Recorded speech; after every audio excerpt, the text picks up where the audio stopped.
હાર્દિક પટેલના નજીકના સાથી અલ્પેશ કથિરિયાની વધી મુશ્કેલી। 3 વર્ષ પહેલાના રાજદ્રોહના ગુનામાં ક્રાઇમ બ્રાન્ચે કરી ધરપકડ।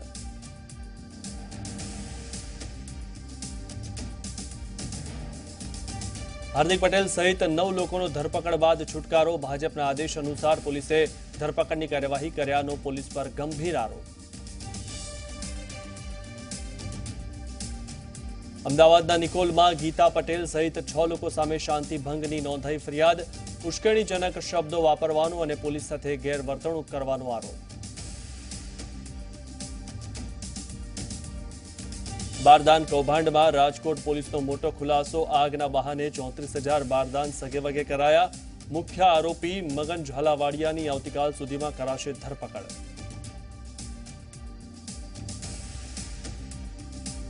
બિટકોઇન કૌભાંડના મુખ્ય સૂત્રધાર દિવેશ દરજીને સુરત કોર્ટમાં રજૂ કરાયો। 28 ઓગસ્ટ સુધીના રિમાન્ડ મંજૂર। ગઈકાલે દિલ્હી એરપોર્ટથી કરાઈ હતી ધરપકડ।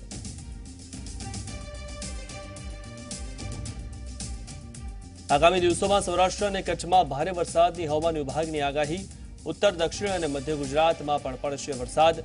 નર્મદાની સપાટીમાં થયો વધારો। અમદાવાદના પશ્ચિમ અને પૂર્વ સહિત અનેક સ્થળો પર ધોધમાર વરસાદ। નીચાણવાળા વિસ્તારોમાં ભરાયા પાણી।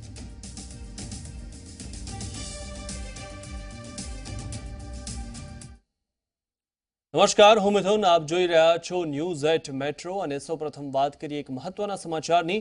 તો 3 વર્ષ જૂના રાજદ્રોહના કેસમાં સુરતના પાસ કન્વીનર અને હાર્દિક પટેલના નજીકના અલ્પેશ કથિરિયાની ધરપકડ કરાઈ છે। અમદાવાદ ક્રાઇમ બ્રાન્ચે અલ્પેશ કથિરિયાની ધરપકડ કરાઈ છે। તો હાર્દિક પટેલના ઘરેથી નીકળતી વખતે અલ્પેશ કથિરિયાની ધરપકડ કરી લેવાઈ છે। 3 વર્ષ જૂના રાજદ્રોહના કેસમાં અલ્પેશ કથિરિયા વોન્ટેડ હતા। આજે અમદાવાદમાં ઉપવાસ માટે આવેલા અલ્પેશ કથિરિયા હાર્દિક પટેલના ઘરેથી બહાર નીકળતા જ પોલીસે તેમની ધરપકડ કરી લીધી હતી। તો 3 વર્ષથી તે વોન્ટેડ હતા અને 3 વર્ષે આજે ધરપકડ કરાઈ છે। તો ઉલ્લેખનીય છે કે એક મહત્વનો પ્રશ્ન એ પણ થાય કે 3 વર્ષમાં અત્યાર સુધી પોલીસે કેમ ધરપકડ ન કરી।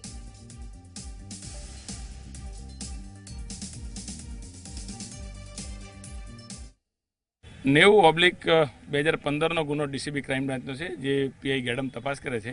એ ગુના અંતર્ગત અલ્પેશ કથિરિયાની અટક કરવામાં આવેલ છે। 90 ઓબ્લિક 2015નો ગુનો ડીસીબી ક્રાઇમ બ્રાન્ચનો છે, જે પીઆઈ ગેડમ તપાસ કરે છે। એ ગુના અંતર્ગત અલ્પેશ કથિરિયાની અટક કરવામાં આવેલ છે। અને હવે વાત કરીએ હાર્દિક ધરપકડ અને ધરણાની।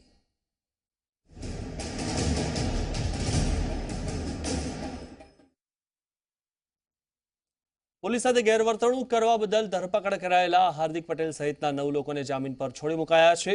ક્રાઇમ બ્રાન્ચે હાર્દિક પટેલ સહિતના 9 લોકોની ધરપકડ કરી હતી। જોકે તમામનો જામીન પર છુટકારો થયો છે। હાર્દિક પટેલે ક્રાઇમ બ્રાન્ચમાંથી બહાર આવીને પોલીસ પર આરોપો લગાવ્યા હતા। તો હાર્દિક પટેલે કહ્યું કે ઉપવાસ વખતે અમારી ગેરકાયદે રીતે પોલીસે અટકાયત કરી હતી અને બાદમાં પીઆઈ ચાવડાએ અમારા લોકો સાથે અભદ્ર ભાષામાં વાત કરીને મારી નાખવાની ધમકી પણ આપી। હાર્દિકે કહ્યું કે પીઆઈ ચાવડાના આ પ્રકારના વર્તન અંગે અમે હાઈકોર્ટમાં જઈશું। સાથે જ પોલીસ ભાજપ સરકારના ઇશારે કામ કરી રહી હોવાનો પણ આરોપ લગાવ્યો। હાર્દિકે કહ્યું કે ગમે તે થાય 25 ઓગસ્ટના દિવસે ઉપવાસ તો કરીને જ રહીશું।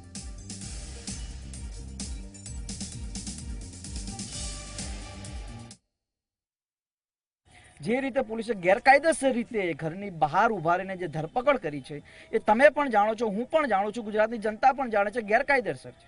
ઉપવાસ આંદોલન કરવી એ સુપ્રીમ કોર્ટથી બાળે બંધારણીય પ્રિમાઇસીસી છે કે દરેક લોકોને ઉપવાસ આંદોલન કરવાનો અધિકાર છે। છતાં પણ આ જે કાર્ય કર્યું છે દુઃખની વાત છે। પોલીસ તંત્ર ઉપર મારે કોઈ પણ પ્રકારના ખોટા એલિગેશન કરવાની જરૂર નથી, પણ મિસ્ટર ચાવડાએ જે પણ કાંઈ કર્યું છે એ બાબતે હાઈકોર્ટમાં જઈને જે પણ કાંઈ યોગ્ય કાનૂની કાર્યવાહી હશે કરવા તૈયાર છે। કેમ કે જે રીતે દાદાગીરી મિસ્ટર ચાવડાએ કરી છે પીઆઈએ, એ ખૂબ જ ખરાબ રીતે અમારી જોડે વર્તન કર્યું છે। એ ગાડીની અંદર મા બેન ઉપર ગાળો બોલવી, અહીંયા આવીને અમારા ઘરની પ્રાઇવેસીમાં આવીને અમ લોકોની ધરપકડ કરે છે અને અહીંયા આવીને અમારી ઉપર 143, 186ના આધારે અમારી સાથે પોલીસની ગેરવર્તણૂક અંતરે અમારી ઉપર ફરિયાદ કરે છે. 25 ઓગસ્ટે ઉપવાસ મારા નિવાસસ્થાન પરથી જો આમરણ ઉપવાસ કરવાનો છું. કદાચ 24 તારીખે વસ્ત્રાલના કેસમાં મારા જામીન રદ કરવાની જે પણ પ્રોસેસ ગુજરાત સરકારે કરી છે એની અંદર જામીન રદ થશે તો હું જેલમાં બેસીને પણ આમરણ ઉપવાસ કરીશ. ખેડૂતોના ન્યાય માટે, ખેડૂતોની દેવા માફી માટે, યુવાનોને શિક્ષણ અને રોજગારની અંદર અનામતનો લાભ પાવવા માટે અમારી સંપૂર્ણપણે નિર્ભય બનીને, નિડર બનીને, ડરને છોડીને આ લડાઈ ચાલુ રહેવાની છે. તો હાર્દિક પટેલની ધરપકડ બાદ તેને જામીન પર મુક્ત કરવામાં આવ્યા અને હાર્દિક પર પોલીસ સાથે ગેરવર્તણૂક કરાયાના આરોપ લગાવાયા હતા. ત્યારે પોલીસે હાર્દિકના આક્ષેપો ફગાવ્યા હતા. હાર્દિકને પરવાનગી ન મળી હોવા છતાં હાર્દિકે નિકોલ જવા રવાના થયો હતો ત્યારે તેની અટકાયત કરી હતી. હાર્દિકે પોલીસ સાથે ગેરવર્તણૂક કરતા હાર્દિક અને તેના 9 સાથીની ધરપકડ કરાઈ હતી. ત્યારે હાર્દિક દ્વારા કરાયેલા આક્ષેપને ક્રાઇમ બ્રાન્ચના પીઆઈ દ્વારા ફગાવવામાં આવ્યા હતા.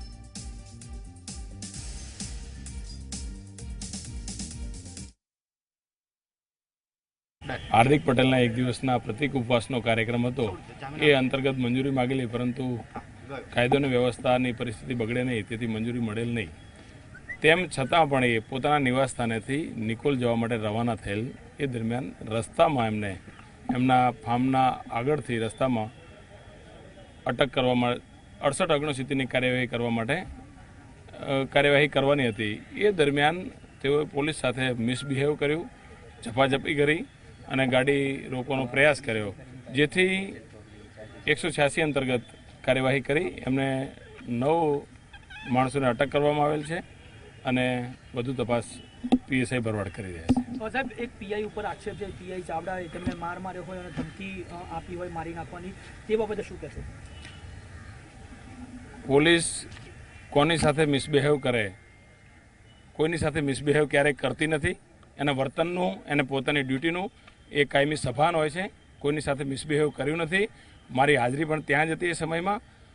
પરંતુ આ એક ખોટા આક્ષેપ છે.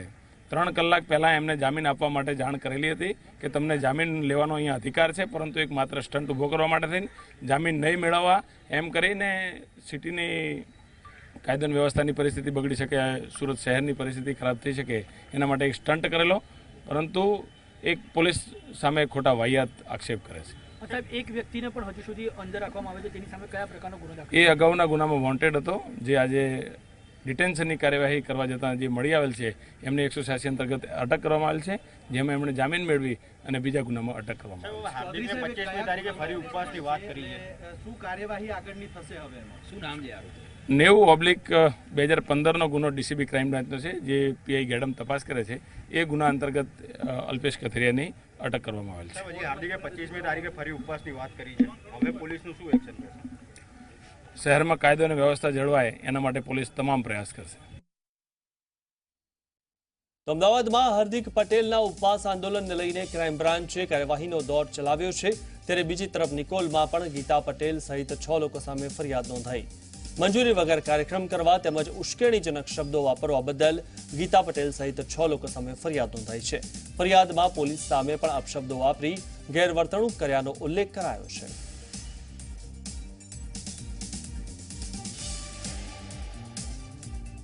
તો હાર્દિક પટેલની ધરપકડ કરાતા જુદા જુદા સ્થળો પર પાટીદાર યુવાનો દ્વારા ચક્કાજામ કરવામાં આવ્યો હતો.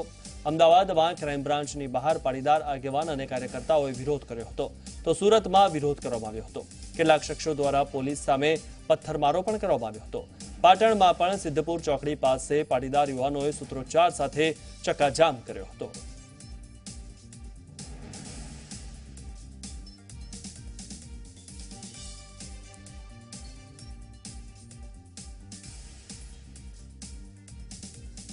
હાર્દિકના સમર્થકો દ્વારા વિરોધ કરવામાં આવ્યો હતો. ક્રાઇમ બ્રાન્ચની બહાર મોટી સંખ્યામાં હાર્દિકના સમર્થકો આવી ગયા હતા. ત્યારે સૂત્રોચ્ચાર કરી વિરોધ કરવામાં આવ્યો હતો. ભાજપ સરકાર ડરી ગઈ છે તેવા સૂત્રોચ્ચાર કરવામાં આવ્યા હતા.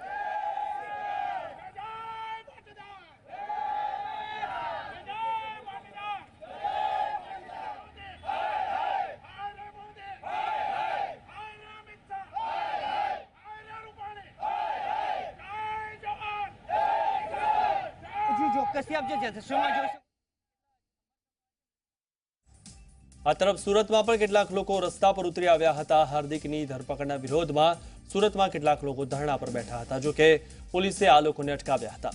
જે બાદ કેટલાક લોકોએ પોલીસ પર પથ્થરો ફેંક્યા હતા. હાર્દિકને છોડી મૂકવાની માંગ સાથે લોકોએ વિરોધ કર્યો હતો। પરિસ્થિતિને ધ્યાને લઈને પોલીસનો વધુ કાફલો ખડકી દેવાયો હતો, તો બાદમાં મામલો વણસે નહીં તે માટે પોલીસે પેટ્રોલિંગ વધારી દીધું છે।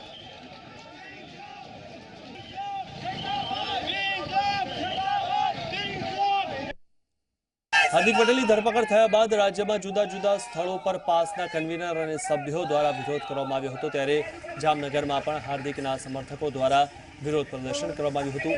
હાર્દિક પટેલની ધરપકડને લઈને જનતા ફાટક પાસે મોટી સંખ્યામાં પાસના સભ્યોએ વિરોધ કર્યો હતો, ત્યારે 15 જેટલા કાર્યકર્તાઓની પોલીસ દ્વારા અટકાયત કરવામાં આવી હતી।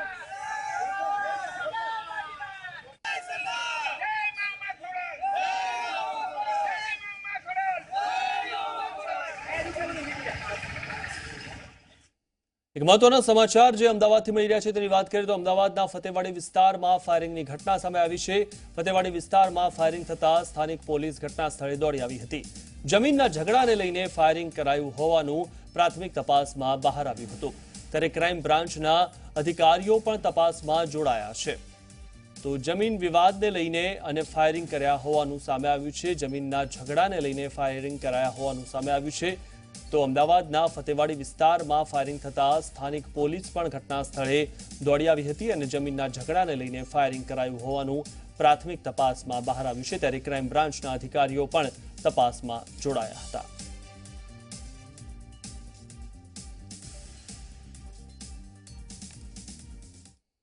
તો આગળ જાણીશું વધુ સમાચારો। હાલમાં સમય થયો છે એક બ્રેકનો।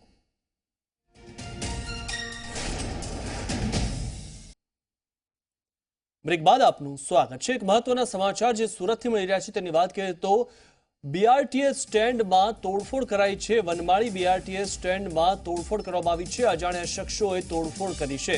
પુણા સીમાડા રોડ વિસ્તારની આ ઘટના છે, જેમાં બીઆરટીએસ બસ સ્ટેન્ડમાં તોડફોડ કરવામાં આવી છે। તો કયા લોકોએ આ તોડફોડ કરી છે તે જાણી શકાયું નથી। અજાણ્યા શખ્સોએ તોડફોડ કરી હોવાની માહિતી સામે આવી છે। આપ જે આ દ્રશ્યોમાં જોઈ રહ્યા છો, બીઆરટીએસ બસ સ્ટેન્ડને નુકસાન કરવામાં આવ્યું છે। આ વિશે વધુ માહિતી મેળવી અમારા સંવાદદાતા તેજસ મોદી પાસેથી। તેજસ, જે રીતે બીઆરટીએસ બસ સ્ટેન્ડને નુકસાન પહોંચાડવામાં આવ્યું છે, શું વધુ માહિતી?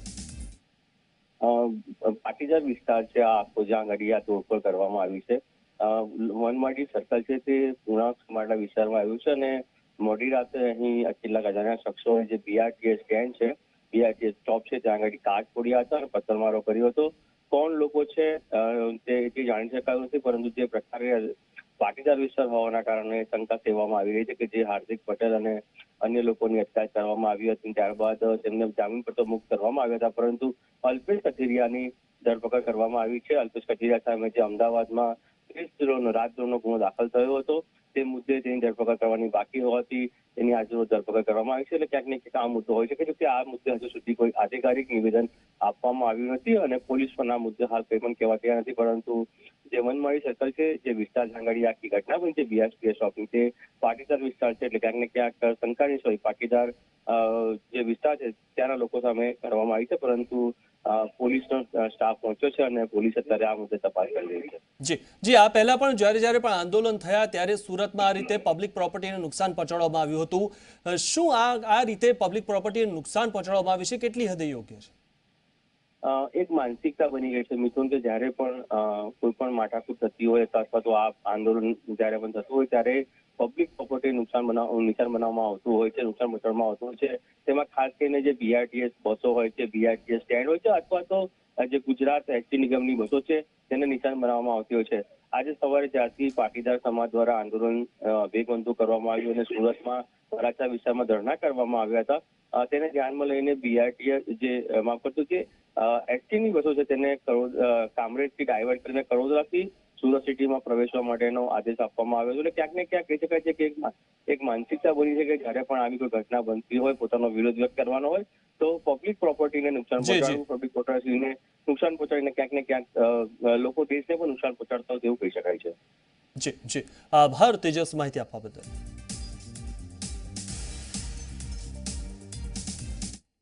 સૌરાષ્ટ્ર કચ્છમાં આજે હળવાથી મધ્યમ વરસાદની આગાહી વ્યક્ત કરવામાં આવી છે। દક્ષિણ ગુજરાતમાં પણ હળવાથી મધ્યમ વરસાદની આગાહી હવામાન વિભાગે વ્યક્ત કરી છે। મોરબી, જામનગર, દેવભૂમિ, દ્વારકામાં પણ વરસાદની શક્યતા વ્યક્ત કરાઈ છે। તો દક્ષિણ પશ્ચિમથી પશ્ચિમના પવનનો મારો યથાવત જોવા મળી રહ્યો છે, જેની અસરના કારણે અમદાવાદમાં પણ આગામી 4 દિવસ વરસાદની આગાહી વ્યક્ત કરવામાં આવી રહી છે.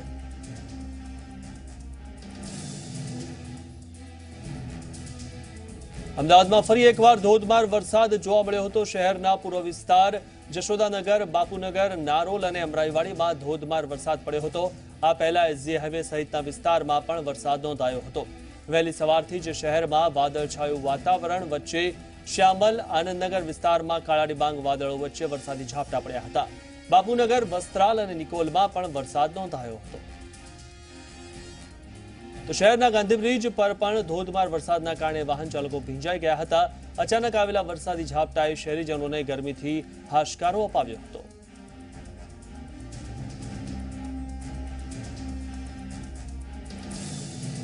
તો અમદાવાદમાં વરસાદ પડે અને ભૂવો ન પડે તો જ નવાઈ કહેવાય. ત્યારે શહેરના સારંગપુર રેલવે ફ્લાયઓવર બ્રિજ પર ભૂવો પડ્યો. વરસાદના કારણે પુલ પર ભૂવો પડ્યો છે. બ્રિજ પર ઘટના બનવા છતાં મહાનગરપાલિકા કે રેલવે તંત્રના કોઈ પણ અધિકારીઓ ઘટના સ્થળે પહોંચ્યા નહોતા. ભૂવાના કારણે લોકોને કોઈ મુશ્કેલી પડે છે કે નહીં તેની તસદી પણ લીધી નહોતી. ઉલ્લેખનીય છે કે અમદાવાદમાં આ વખતે પણ દર ચોમાસાની જેમ અનેક જગ્યાએ ભૂવા પડ્યા છે, જેના કારણે અનેક લોકોને ભારે હાલાકીનો સામનો કરવો પડે છે.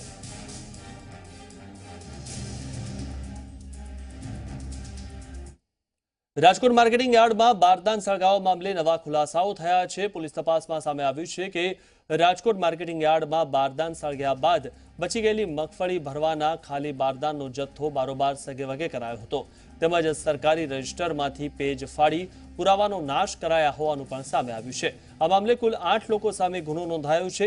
તો રાજકોટ શહેર પોલીસ કમિશનરે કહ્યું કે 13 માર્ચે 17 કરોડ રૂપિયાના બારદાન સળગી ગયા હતા, જેમાંથી બચેલા 15,80,000 કિંમતના બારદાન અરવિંદ અને મહેશ નામના વેપારીને વેચી દેવાયા હતા.